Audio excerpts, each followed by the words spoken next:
Now think about this, that why can't we travel to the edge of the universe? If I have people say that universe is limitless, okay, we cannot find the boundary of the universe.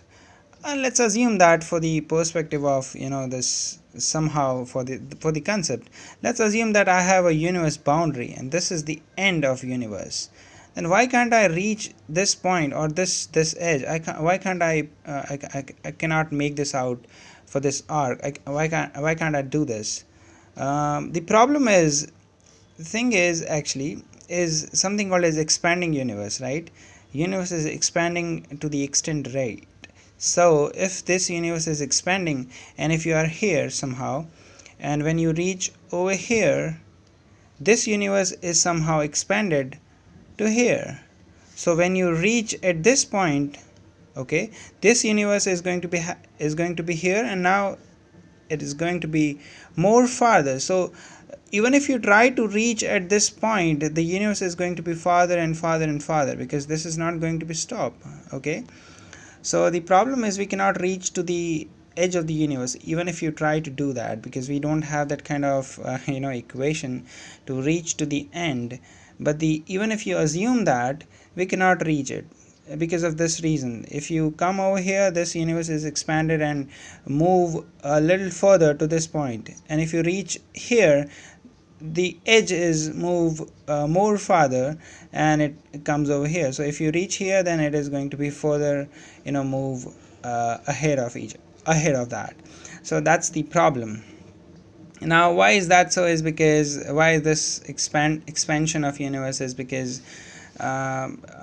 we have a big bang. It was a minuscule point, and everything is being grows up like in a very extent rate. So it is now expanding and expanding and expanding.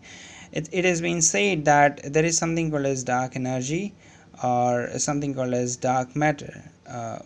Both things are there in some void space. What is the void space? Is something like, if I have a planet over here, and if I have a sun, or maybe anything, if I have a star over here, everything is being same, right? So if these are the three things, then these gaps in the universe are filled up with something called as dark matter or dark energy. These are some of the hidden spaces which we cannot relate, right? We don't have anything theory wise as well as the practical wise. We don't have anything. So it has been said that we have something called as void spaces, and these spaces are somehow dark energy and the dark matter, which is they are the reason to expand this universe. Okay, so we are going farther and farther and farther with this expansion. So the idea here is how we can understand that there is something called as dark energy or dark matter is because if I have one planet, it has been always said that there must be one natural satellite over here. Just like that, we have Earth, we have a moon over here, right? And everything is related with each other. So if I have a Earth, then I have a sun, which is related to each other, right? So everything moves with respect to each other. Moon is moving with the gravitational force of Earth, and Earth is moving with the gravitational force of the sun. So everything are related with each other with the gravitational force. But the thing is, if you are a viewer over here, if you see the light somehow, if you see the light, you are not on the Earth, right? If you see the light from Earth, it is not straight light. It is going to be somehow banded, and it comes to you.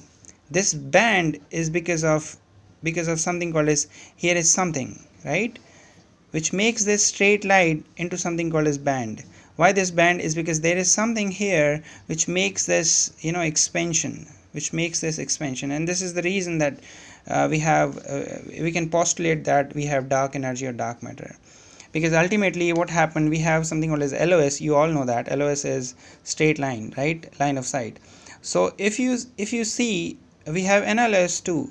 That says that it comes here and then it goes here and then come back. So something like, it is not a straight line. And why is that so? Is because we have some obstacle over here. It can be tree, it can be mountain, it can be anything, right? Because of that reason, this straight line goes in a bump and then it comes to the station 2, right? So in a very similar way, if I have a planet here and a big planet over here, and I am a viewer, then the gravitational force here, it's a smaller compared to this one, and also the surrounding gravitational force is also going to be a little bit smaller than this, right? Sorry, larger than this. So the thing is, so whenever this light comes over here, it's going to be bend and it comes to you. So this bend is because there is something in this void space. As I told you, that void space is nothing but dark energy and dark matter, and that's why we can say that there is something in the universe which makes this expansion and expansion. So this is the thing, and there might be good work for this dark energy and dark matter. Keep that in mind, that dark matter is not antimatter. Both are different things.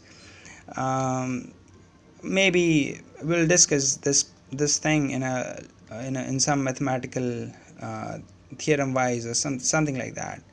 Thank you so much.